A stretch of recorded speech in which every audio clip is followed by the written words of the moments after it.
Have you ever wondered why stress affects us differently? Some people seem to thrive under pressure, while others crumble. What's the science behind it? Stress, much like the air we breathe, is a ubiquitous part of our lives.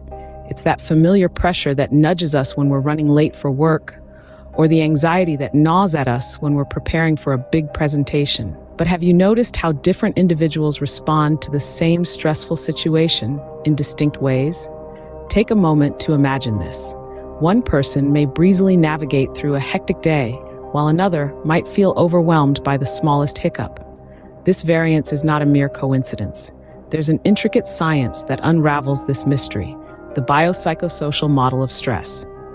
In this video, we are going to delve into the science of stress and understand why it impacts us in the way it does.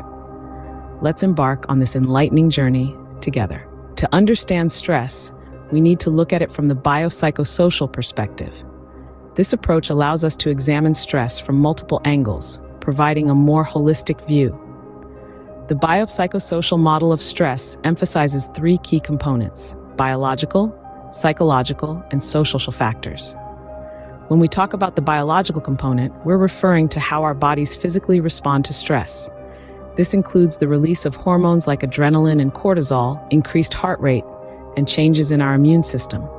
These responses prepare our bodies to react to the perceived threat, a reaction commonly known as fight or flight.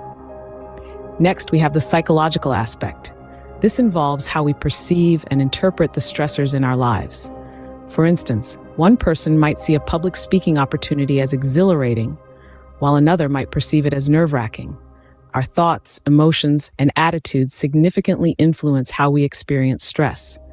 Finally, there's the social factor. We can't underestimate the impact of our relationships and social environments on our stress levels.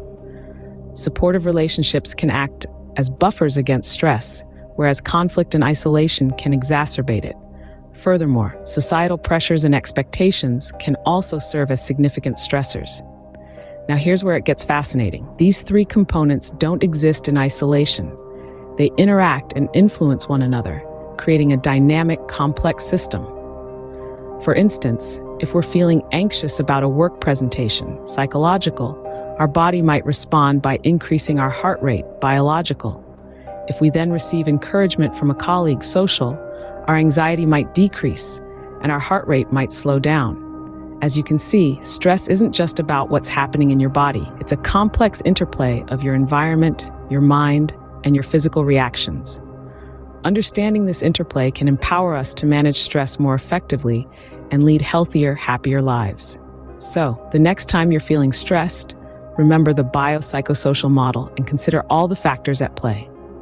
Now that we understand what stress is, let's examine how our bodies respond to it. Have you ever wondered why your heart pounds when you're frightened, or why your palms get sweaty when you're nervous? These reactions are managed by two main stress response systems: the hypothalamic pituitary adrenal axis, often referred to as the HPA axis, and the sympathetic nervous system. Let's start with the HPA axis. Picture it as a three-step relay race in your body. It starts with the hypothalamus, a small region in your brain that sends a hormone signal to the pituitary gland. This gland, nestled at the base of your brain, then releases another hormone to the adrenal glands, which are perched on top of your kidneys. Once they receive this signal, the adrenal glands release cortisol, a hormone that helps your body deal with stress. It's like your body's natural alarm system. Now, onto the sympathetic nervous system. This system is like the conductor of an orchestra, coordinating various parts of your body in response to stress. When it gets the signal, it instructs your heart to beat faster, your pupils to dilate, and your muscles to tense up, preparing you for the classic fight or flight response. It's like your body's built-in superhero, ready to protect you when danger strikes. But what happens when these systems are overworked? Chronic stress can lead to an overactive HPA axis and sympathetic nervous system, which can contribute to health problems like heart disease and depression. So while these systems are crucial for our survival, it's equally important to manage stress effectively to keep them in balance. Understanding these response systems not only helps us comprehend why we react the way we do, but also guides us in finding effective coping strategies. So, next time you feel your heart pounding or palms sweating, remember, it's just your body's way of trying to protect you. So how do we deal with stress? What strategies can we employ to manage it effectively? Well, let's dive into that. Coping strategies are techniques we use to navigate and deal with stressful situations. They play a pivotal role in determining our stress outcomes and overall well-being. First, let's talk about problem-focused coping. This strategy is about tackling the stressor head-on. It involves identifying the problem, generating potential solutions, and then implementing those solutions. Imagine you're stressed about an upcoming presentation at work. With problem-focused coping, you might break down the task into manageable parts, practice your speech, or seek feedback from colleagues. By addressing the problem directly, you can alleviate your stress and gain a sense of control. On the other hand, we have emotion-focused coping. This strategy is all about managing the emotional distress associated with stress. Rather than trying to change the stressor, it's about changing your response to it. This might involve activities that help you relax and unwind, like going for a walk, meditating, or talking to a friend. It's about giving yourself permission to feel and express your emotions and finding healthy ways to release them. Both these strategies have their place, and neither is inherently better than the other. The trick is to recognize which one is most appropriate for the situation at hand. If you can change the situation causing your stress, problem-focused coping might be the way to go. But if the stressor is out of your control, emotion-focused coping can help you manage your emotional response.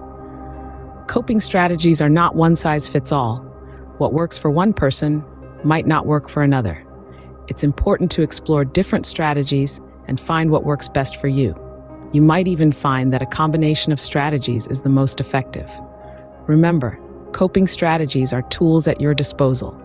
Use them to your advantage to navigate stressful situations. But what about resilience? How does it factor into our stress response? Resilience is our capacity to bounce back, to recover from stress and adversity, and it plays a pivotal role in how we deal with stress. You see, resilience isn't about avoiding stress or hardship. It isn't a shield that deflects life's challenges. Instead, it's about learning to ride the waves of life, to bend but not break in the face of adversity. When we talk about resilience, we're talking about a dynamic process. It's not a fixed trait that you either have or you don't.